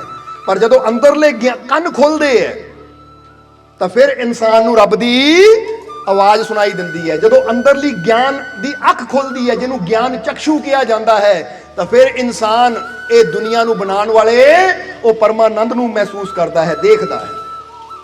ਇਸ ਲਈ ਰੱਬ ਦੇ ਪਿਆਰੇ ਜਰਾ ਗੌਰ ਕਰਨਾ, ਉਹ ਜਦ ਵੀ ਸਾਡੇ ਤੱਕ ਆਉਂਦੇ ਆ ਤਾਂ ਇਹਦਾ ਮਤਲਬ ਇਹ ਸਮਝ ਲਓ ਕਿ ਅਸੀਂ ਜਿਹੜੀਆਂ ਫਰਿਆਦਾਂ ਕੀਤੀਆਂ ਸੀ, ਦੁਆਵਾਂ ਕੀਤੀਆਂ ਸੀ, ਅਰਦਾਸਾਂ ਕੀਤੀਆਂ ਸੀ, ਜੇ ਹੁਣ ਫਕੀਰ, ਫਕਰ, ਸੰਤ, ਗੁਰੂ ਰਹਿਬਰ ਸਾਡੇ ਜੀਵਨ ਚ ਆਏ ਆ, ਤਾਂ ਕਿਤੇ ਨਾ ਕਿਤੇ ਸਾਡੀਆਂ ਫਰਿਆਦਾਂ ਰੱਬ ਨੇ ਸੁਣੀਆਂ ਹੈ, ਤਾਂ ਹੀ ਉਹਨਾਂ ਨੂੰ ਪੂਰਾ ਕਰਨ ਵਾਸਤੇ ਫਕੀਰਾਂ ਨੂੰ ਭੇਜਿਆ ਹੈ। ਪਰ ਉੱਥੇ ਵਿਸ਼ਵਾਸ ਕਰਨਾ ਬੰਦੇ ਦਾ ਕੰਮ ਹੁੰਦਾ ਹੈ। ਚਲੋ ਸਮਝਦੇ ਹੋ ਕਿ ਨਹੀਂ? ਹੁਣ ਫਰਜ਼ ਕਰੋ ਤੁਸੀਂ ਕਹੋ ਪ੍ਰਮਾਤਮਾ ਗਰਮੀ ਬੜੀ ਹੈ, ਮੀਂਹ ਪਵਾ ਦੇ, ਬਰਸਾਤ ਹੋਣੀ ਚਾਹੀਦੀ ਹੈ, ਤਾਂ ਹੁਣ ਕੀ ਰੱਬ ਨੇ ਬਾਲਟੀ ਲੈ ਕੇ ਆਣਾ ਪਾਣੀ ਡੋਲਣ? ਜਰਾ ਗੌਰ ਕਰਨਾ ਕਿ ਲੈ ਤੂੰ ਮੰਗਿਆ ਸੀ ਤਾਂ ਮੈਂ ਆ ਗਿਆ। ਨਹੀਂ, ਰੱਬ ਨੇ ਕਿਹਦੀ ਡਿਊਟੀ ਲਾਣੀ ਹੈ? ਬਾਦਲਾਂ ਦੀ। ਬਾਦਲਾਂ ਨੇ ਆਣਾ ਹੈ, ਬਰਸਾਤ ਹੋ ਜਾਣੀ ਹੈ, ਔਰ ਬੰਦੇ ਦੀ ਸਾਰੀ ਪਿਆਸ, ਸਾਰੀ ਤਪਨ ਖਤਮ ਹੋ ਜਾਣੀ ਹੈ, ਔਰ ਬੰਦੇ ਦੇ ਜੀਵਨ 'ਚ ਠੰਡੀਆਂ ਹਵਾਵਾਂ ਆ ਜਾਣੀਆਂ, ਧਰਤੀ ਤਰੋ ਤਾਜ਼ਾ ਹੋ ਜਾਣੀ ਹੈ। ਅਰਦਾਸ ਰੱਬ ਅੱਗੇ ਕੀਤੀ ਤਾਂ ਬਰਸੇ ਬਾਦਲ। ਹੁਣ ਇਹਦਾ ਮਤਲਬ ਹੈ ਅਰਦਾਸ ਅਸੀਂ ਰੱਬ ਅੱਗੇ ਕਰਦੇ ਆ ਤਾਂ ਰੱਬ ਜਰੀਆ ਬਣਾਉਂਦਾ ਆ ਉਹਨਾਂ ਬਾਦਲਾਂ ਨੂੰ ਬਰਸਾਤ ਵਾਸਤੇ। ਇਸੇ ਤਰ੍ਹਾਂ ਆਪਣੇ ਦੁੱਖਾਂ ਪਰੇਸ਼ਾਨੀਆਂ ਨੂੰ ਦੂਰ ਕਰਨ ਵਾਸਤੇ ਅਰਦਾਸ, ਬੇਨਤੀ, ਦੁਆ ਅਸੀਂ ਰੱਬ ਅੱਗੇ ਕਰਦੇ ਆ, ਪਰ ਰੱਬ ਜਰੀਆ ਬਣਾਉਂਦਾ ਹੈ ਸੰਤਾਂ ਫਕੀਰਾਂ ਨੂੰ ਇਹ ਦੁਨੀਆ ਤੇ ਆ ਕੇ ਸਾਡੀਆਂ ਖਾਲੀ ਝੋਲੀਆਂ ਭਰਨ ਨੂੰ, ਸਾਡੇ ਦੁੱਖਾਂ ਨੂੰ ਦੂਰ ਕਰਨ ਨੂੰ ਜਰੀਆ ਬਣਾਉਂਦਾ ਹੈ ਉਹਨਾਂ ਨੂੰ, ਕਿ ਇਹ ਜਰੀਆ ਹੈ। ਕਿਉਂਕਿ ਹਰ ਚੀਜ਼, ਹੁਣ ਤੁਸੀਂ ਆਪ ਦੇਖੋ ਕਿ ਫਲਾਂ ਤੋਂ ਸਵਾਦ ਮਿਲਦਾ ਹੈ, ਇਹ ਸਵਾਦ ਭਰਨ ਵਾਲਾ ਉਹ ਪਰਮਾਤਮਾ ਹੈ। ਜ਼ਰੀਆ ਕੌਣ ਹੈ? ਇਹ ਫਲ। ਬੋਲੋ ਹੈ ਕਿ ਨਹੀਂ? ਅਸੀਂ ਗੰਨੇ ਚੋਂ ਰਸ ਲੈਂਦੇ ਆ, ਹੁਣ ਇਹ ਰਸ ਗੰਨੇ 'ਚ ਆਪਣੇ ਆਪ ਨਹੀਂ ਆ ਜਾਂਦੀ, ਇਹ ਰਸ ਭਰਨ ਵਾਲੀ ਵੀ ਇੱਕ ਸ਼ਕਤੀ ਹੈ। ਬੋਲੋ ਸਮਝਦੇ ਹੋ ਕਿ ਨਹੀਂ? ਉਹ ਸ਼ਕਤੀ ਹੈ ਜਿਹਨੂੰ ਪ੍ਰਭੂ ਪਰਮਾਤਮਾ ਮਾਲਿਕ ਕਿਹਾ ਜਾਂਦਾ ਹੈ। ਹੁਣ ਜਰੀਆ ਬਣਾਇਆ ਪਰਮਾਤਮਾ ਨੇ ਕਿ ਸਾਡੇ ਜੀਵਨ 'ਚ ਇਹਦੇ ਜਰੀਏ ਮਿਠਾਸ ਭਰੀ ਜਾ ਸਕੇ, ਸਾਡੇ ਜੀਵਨ 'ਚ ਇਹਦੇ ਜਰੀਏ ਰੰਗ ਭਰਿਆ ਜਾ ਸਕੇ। ਇਸ ਲਈ ਫੁੱਲਾਂ ਅੰਦਰ ਰੰਗਤ ਪੈਦਾ ਕਰ ਦਿੱਤੀ, ਖੁਸ਼ਬੂ ਪੈਦਾ ਕਰ ਦਿੱਤੀ। ਯਾਨੀ ਕਰਨ ਵਾਲੀ ਸ਼ਕਤੀ ਤਾਂ ਉਹੀ ਹੁੰਦੀ ਹੈ, ਪਰ ਵਿੱਚ ਜਰੀਆ ਵੀ ਚਾਹੀਦਾ ਹੈ। ਹੁਣ ਫਰਜ਼ ਕਰੋ ਤੁਸੀਂ ਰੱਬ ਨੂੰ ਕਹੋ ਰੱਬਾ ਮੈਨੂੰ ਮਿਠਾਸ ਦੇ, ਮੈਨੂੰ ਮਿਠਾਸ ਦੇ, ਤਾਂ ਫਿਰ ਰੱਬ ਨੇ ਕੀ ਕਹਿਣਾ? ਰੱਬ ਨੇ ਆਪ ਆਣਾ ਹੈ ਮਿੱਠਾ ਪਾਣ ਮੂੰਹ 'ਚ? ਨਹੀਂ, ਰੱਬ ਨੇ ਕਹਿਣਾ ਇੰਨੀਆਂ ਚੀਜ਼ਾਂ ਮੈਂ ਮਿੱਠੀਆਂ ਪੈਦਾ ਕੀਤੀਆਂ, ਗੰਨਾ, ਗੁੜ, ਸ਼ੱਕਰ, ਮਿਸ਼ਰੀ, ਖੰਡ, ਇਹ ਸਾਰੀਆਂ ਮੇਰੀਆਂ ਹੀ ਬਣਾਈਆਂ ਚੀਜ਼ਾਂ ਹੈ। ਜੇ ਤੈਨੂੰ ਮਿਠਾਸ ਚਾਹੀਦੀ ਚਲਾ ਜਾ, ਕਿਉਂਕਿ ਜ਼ਰੀਆ ਇਹਨੂੰ ਬਣਾਇਆ ਮੈਂ। ਸਮਝ ਆ ਰਹੀ ਕਿ ਨਹੀਂ? ਇਸੇ ਤਰ੍ਹਾਂ ਜੇ ਜੀਵਨ 'ਚ ਰਹਿਮਤ ਚਾਹੀਦੀ ਹੈ ਤਾਂ ਬੰਦਾ ਕਹਿੰਦਾ ਰੱਬਾ ਰਹਿਮਤ ਕਰ, ਕਿਰਪਾ ਕਰ, ਤਾਂ ਰੱਬ ਕਹਿੰਦਾ ਫਕੀਰਾਂ ਕੋ ਨਹੀਂ, ਫਕੀਰਾਂ ਤੇ ਮੈਨੂੰ ਯਕੀਨ ਹੈ ਨਹੀਂ, ਗੁਰੂਆਂ ਰਹਿਬਰਾਂ ਤੇ ਮੈਨੂੰ ਯਕੀਨ ਹੈ ਨਹੀਂ। ਇਹ ਤਾਂ ਉਹੀ ਗੱਲ ਹੈ, ਰੱਬਾ ਮੈਨੂੰ ਮਿਠਾਸ ਦੇ, ਤਾਂ ਰੱਬ ਕਹਿੰਦਾ ਗੰਨੇ ਦੀ ਸ਼ੱਕਰ ਹੈ ਉਹਨੂੰ ਖਾ ਲੈ। ਨਹੀਂ, ਸ਼ੱਕਰ ਸ਼ੁੱਕਰ ਉਹਨੂੰ ਮੈਂ ਮੰਨਦਾ, ਮੈਨੂੰ ਤਾਂ ਸਿੱਧੀ ਤੂੰ ਮਿਠਾਸ ਦੇ। ਤਾਂ ਰੱਬ ਨੇ ਕਹਿਣਾ ਬਾਈ ਕਿੱਦਾਂ ਦੇਵਾਂ, ਮੈਂ ਪੈਦਾ ਕੀਤੀ ਹੈ ਮਿਠਾਸ, ਲੈ ਲਾ ਉੱਥੋਂ ਜਾ ਕੇ। ਨਹੀਂ ਲੈਣੀ ਤਾਂ ਭੁੱਖਾ ਮਰ। ਸਮਝ ਆ ਰਹੀ ਸਾਡੀ ਗੱਲ? ਅੱਜ ਬੰਦਾ ਵੀ ਕਹਿੰਦਾ ਮੈਂ ਫਕੀਰਾਂ ਤੇ ਯਕੀਨ ਨਹੀਂ ਕਰਦਾ, ਮੈਂ ਸੰਤਾਂ, ਗੁਰੂਆਂ, ਰਹਿਬਰਾਂ ਤੇ ਯਕੀਨ ਨਹੀਂ ਕਰਦਾ, ਮੈਨੂੰ ਤਾਂ ਸਿੱਧੀ ਉਧਰੋਂ ਕਿਰਪਾ ਚਾਹੀਦੀ ਹੈ। ਤਾਂ ਫਿਰ ਜ਼ਰਾ ਸੋਚੋ। ਹੁਣ ਬੰਦਾ ਕਵੇ ਆ ਘਰ ਦੇ ਪਲੱਗਾਂ ਤੇ ਮੈਂ ਯਕੀਨ ਨਹੀਂ ਕਰਦਾ, ਮੈਨੂੰ ਤਾਂ ਸਿੱਧੀ ਬਿਜਲੀ ਘਰ ਤੋਂ ਬਿਜਲੀ ਚਾਹੀਦੀ ਹੈ, ਉੱਥੇ ਤਾਰ ਲਾਣੀ ਹੈ। ਇਹ ਵੀ ਤਾਂ ਤਾਰ ਉੱਥੋਂ ਹੀ ਆ ਰਹੀ ਹੈ ਭਾਈ। ਜੇ ਸਿੱਧਾ ਲਾਣ ਜਾਏਗਾ ਤਾਂ ਫਿਰ ਤਾਂ ਕਹਾਣੀ ਖਤਮ ਹੋ ਜਾਏਗੀ, ਕਿਉਂਕਿ ਲਾਂਦਿਆਂ ਫਿਰ 440 ਵੋਲਟ ਜਾਂ ਕਈ ਵਾਰ ਉਹ ਤੋਂ ਵੀ ਜ਼ਿਆਦਾ ਹੁੰਦਾ ਤਾਂ ਬੰਦੇ ਨੂੰ ਝਟਕਾ ਲੱਗਿਆ, ਬੰਦਾ ਖਤਮ। ਜਰਾ ਸਮਝਣਾ ਸਾਰਿਆਂ ਨੇ। ਇਸੇ ਲਈ ਕਿਹਾ ਜਾਂਦਾ ਹੈ ਕਿ ਗੁਰੂ ਰਹਿਬਰ ਸੰਤ ਫਕੀਰ ਵੀ ਸਾਡੇ ਜੀਵਨ 'ਚ ਉਹ ਮਿਠਾਸ ਨੂੰ, ਸਾਡੀ ਫਿੱਕੀ ਜ਼ਿੰਦਗੀ ਨੂੰ ਮਿਠਾਸ ਦੇਣੀ ਆਉਂਦੇ ਆ, ਸਾਡੀ ਬੇਰੰਗੀ ਜ਼ਿੰਦਗੀ ਨੂੰ ਰੰਗ ਦੇਣੀ ਆਉਂਦੇ ਆ। ਪਰ ਵਿਸ਼ਵਾਸ ਸਾਨੂੰ ਕਰਨਾ ਪੈਣਾ ਹੈ, ਯਕੀਨ ਸਾਨੂੰ ਕਰਨਾ ਪੈਣਾ ਹੈ ਕਿ ਜੇ ਮੈਂ ਫਕੀਰਾਂ ਗੁਰੂਆਂ ਰਹਿਬਰਾਂ ਤੱਕ ਪਹੁੰਚਾ ਆ ਤਾਂ ਇਹ ਪ੍ਰਭੂ ਦੀ ਹੀ ਕਿਰਪਾ ਹੈ ਜਿਹੜੀ ਇਹਨਾਂ ਦੇ ਜ਼ਰੀਏ ਮੇਰੇ ਤੱਕ ਪਹੁੰਚਣੀ ਹੈ। ਮੈਨੂੰ ਵਿਸ਼ਵਾਸ ਹੈ ਹੁਣ ਕਿ ਮੇਰੇ ਦੁੱਖ ਜ਼ਰੂਰ ਦੂਰ ਹੋਣਗੇ, ਮੇਰੀਆਂ ਝੋਲੀਆਂ ਖੁਸ਼ੀਆਂ ਨਾਲ ਜ਼ਰੂਰ ਭਰਨਗੀਆਂ, ਮੈਨੂੰ ਆਪਣੇ ਮਾਲਿਕ ਦੀ ਪ੍ਰਭੂ ਦੀ ਕਿਰਪਾ ਜ਼ਰੂਰ ਹਾਸਿਲ ਹੋਏਗੀ। ਹੁਣ ਇੱਧਰ ਇਹ ਇਨਸਾਨ ਨੇ, ਗਰੀਬ ਇਨਸਾਨ ਨੇ, ਅਪਾਹਿਜ ਇਨਸਾਨ ਨੇ ਜਦੋਂ ਬੇਨਤੀ ਕੀਤੀ ਤਾਂ ਅਗਲੇ ਦਿਨ ਸਵੇਰੇ ਫਕੀਰ ਆ ਗਏ। ਦਰਵਾਜ਼ਾ ਖੜਕਾਇਆ, ਖੋਲਿਆ ਦਰਵਾਜ਼ਾ, ਇਸਨੇ ਦੇਖਿਆ ਕਿ ਫਕੀਰ ਖੜੇ ਹੈ। ਤਾਂ ਇਹਨਾਂ ਪੁੱਛਿਆ, ਹਾਂਜੀ ਮਹਾਰਾਜ ਮੈਂ ਕੀ ਸੇਵਾ ਕਰ ਸਕਦਾ ਹਾਂ? ਤਾਂ ਉਸ ਵੇਲੇ ਫਕੀਰਾਂ ਨੇ ਕਿਹਾ, ਬੇਟਾ ਤੂੰ ਕੀ ਸਾਡੀ ਸੇਵਾ ਕਰਨੀ ਹੈ? ਰਾਤੀ ਤੂੰ ਰੱਬ ਅੱਗੇ ਰੋ ਰੋ ਕੇ ਬੇਨਤੀ ਕਰ ਰਿਹਾ ਸੀ, ਤਾਂ ਉਹ ਖੁਦਾ ਨੇ, ਉਹ ਪਰਮਾਤਮਾ ਪ੍ਰਭੂ ਨੇ ਮੈਨੂੰ ਹੁਕਮ ਲਾਇਆ ਹੈ ਕਿ ਉਹਨਾਂ ਮੇਰੇ ਕੋਲੋਂ ਮਦਦ ਮੰਗੀ ਹੈ ਕਿ ਯਾ ਰੱਬਾ ਮੇਰੇ ਰਿਜ਼ਕ ਦਾ ਕੋਈ ਇੰਤਜ਼ਾਮ ਕਰ ਦੇ ਤਾਂ ਕਿ ਮੈਨੂੰ ਕਿਸੇ ਅੱਗੇ ਹੱਥ ਨਾ ਅੱਡਣਾ ਪਵੇ। ਉਹਨੂੰ ਸ਼ਰਮ ਆਉਂਦੀ ਹੈ ਦੁਨੀਆ ਅੱਗੇ ਹੱਥ ਅੱਡਦੇ ਨੂੰ, ਔਰ ਉਹ ਵਿਸ਼ਵਾਸ ਨਾਲ ਮੇਰੇ ਅੱਗੇ ਹੱਥ ਅੱਡਿਆ ਹੈ, ਤਾਂ ਇਸ ਲਈ ਮੈਨੂੰ ਰੱਬ ਨੇ ਭੇਜਿਆ ਕਿ ਲੈ ਬੇਟਾ ਤੇਰੇ ਰਿਜ਼ਕ ਦਾ ਇੰਤਜ਼ਾਮ ਕਰਨ ਆਇਆ। ਕਹਿ ਕੇ ਫਕੀਰ ਨੇ ਇੱਕ ਕਾਗਜ਼ ਦਿੱਤਾ ਉਸਨੂੰ, ਔਰ ਕਾਗਜ਼ ਉੱਪਰ ਇੱਕ ਲਿਖਿਆ, ਆਪਣੀ ਕਲਮ ਦੇ ਨਾਲ ਇੱਕ ਲਿਖਿਆ, ਔਰ ਉਹਨੂੰ ਕਿਹਾ ਕਾਗਜ਼ ਨੂੰ ਨਾ ਪੂੜੀ ਬਣਾ ਕੇ ਆਪਣੇ ਰਾਤ ਨੂੰ ਸੌਣ ਲੱਗੇ ਸਿਰਹਾਣੇ ਰੱਖ ਲਿਆ ਕਰੀ। ਜਦੋਂ ਸਵੇਰ ਹੋਏਗੀ ਪੂੜੀ ਖੋਲੇਗਾ, ਵਿੱਚੋਂ 1 ਰੁਪਿਆ ਨਿਕਲਿਆ ਕਰੇਗਾ, ਉਹਨਾਂ ਆਪਣਾ ਗੁਜ਼ਾਰਾ ਕਰੀ। ਪਰ ਦਾਤਾਂ ਦੇਣ ਵਾਲੇ ਨੂੰ ਯਾਦ ਰੱਖੀ, ਹੰਕਾਰ ਨਾ ਕਰੀ, ਭੁੱਲੀ ਨਾ ਆਪਣੇ ਦਾਤੇ ਨੂੰ। ਕਹਿੰਦੇ ਨਾ ਸੋ ਕਿਉਂ ਵਿਸਰੇ ਜਿੰਨ ਸਭ ਕੁਝ ਦਿਆ। ਕਦੇ ਵੀ ਉਹ ਦਾਤਾ ਨਾ ਵਿਸਰੇ ਜਿਹੜਾ ਸਾਨੂੰ ਜ਼ਿੰਦਗੀ ਦੇਣ ਵਾਲਾ ਹੈ, ਜੀਵਨ ਦੇਣ ਵਾਲਾ ਹੈ। ਸਾਨੂੰ ਆ ਦੇਖੋ ਦਿਲ ਧੜਕ ਰਿਹਾ ਨਾ, ਕੌਣ ਦੇਣ ਵਾਲਾ ਹੈ? ਇਹ ਅੱਖਾਂ ਦੇਖ ਰਹੀਆਂ ਹੈ, ਕੰਨ ਸੁਣ ਰਹੇ ਹੈ, ਜ਼ੁਬਾਨ ਬੋਲ ਰਹੀ ਹੈ, ਕੌਣ ਦੇਣ ਵਾਲਾ ਹੈ? ਬੰਦੇ ਨੂੰ ਤਾਂ ਪਤਾ ਵੀ ਨਹੀਂ ਕਿ ਮਾਂ ਦੇ ਗਰਭ ਵਿੱਚ ਕੀ ਕੁਝ ਬਣ ਰਿਹਾ ਸੀ, ਸਮਝਦੇ ਹੋ ਕਿ ਨਹੀਂ? ਇਹ ਸਭ ਕੁਝ ਦੇਣ ਵਾਲਾ ਉਹ ਦਾਤਾ ਹੈ।